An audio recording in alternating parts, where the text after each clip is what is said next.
अच्छा, दूसरी चीज एक मैं डाउट क्लियर करना चाहता हूँ आपके साथ। डाउट क्या क्लियर करना चाहता हूँ, बहुत क्लियरिटी के साथ आपको बताना चाहता हूँ कि डायमंड मार्केट वर्क किस तरह से करती है इंडिया के अंदर।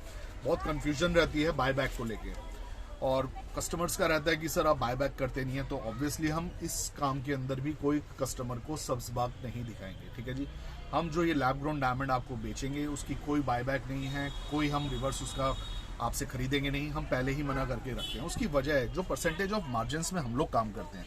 फॉर एग्जाम्पल समझाता हूँ मैं आपको, एक छोटी सी बात है। जैसे जो अभी पियर शेप डायमंड आपको मैंने दिखाया लैब ग्रोन का, ये हम 40,000 रुपये कैरेट बेच रहे हैं। ये इंडियन मार्केट के अंदर नॉर्मल ज्वेलर्स आपको लाख सवा लाख रुपए कैरेट से कम में नहीं देंगे ये शेप। लैब ग्रोन डायमंड की बात बता रहा हूँ आपको।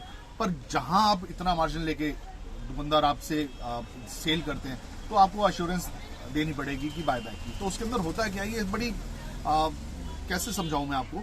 सपोज करिए हम जो 40,000 का बेच रहे हैं, हमारे को अगर वो नॉमिनल मार्जिन के साथ हम बेच रहे हैं, हम बाय बैक करने में सक्षम नहीं उस प्राइसेस के अंदर।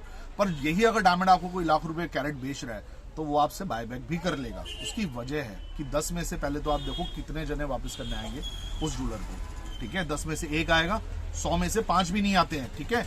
और जब वापस करने आते भी हैं तो ज्वेलर चाहेगा कि वो अपग्रेड करके कोई और पीस ले जाए, एक्सचेंज करके पैसे ना देना पड़े। और अगर नहीं भी होता तो एंड में पैसे वो वापस कर भी देगा अपना कुछ चार्जेस काट के। तो ये गेम इस तरह से चलता है, ये समझ लीजिए किस्म से कस्टमर आप जो हो ना, आप ब्याज पे पैसे दे रहे हो। 40,000 की चीज अगर आप लाख रुपए में खरीद रहे हो तो समझ लो ब्याज पे पैसे उठा रहा है सुनार आपसे, समझ रहे हो, फ्री के, जिसका आप कोई ब्याज भी नहीं लोगे।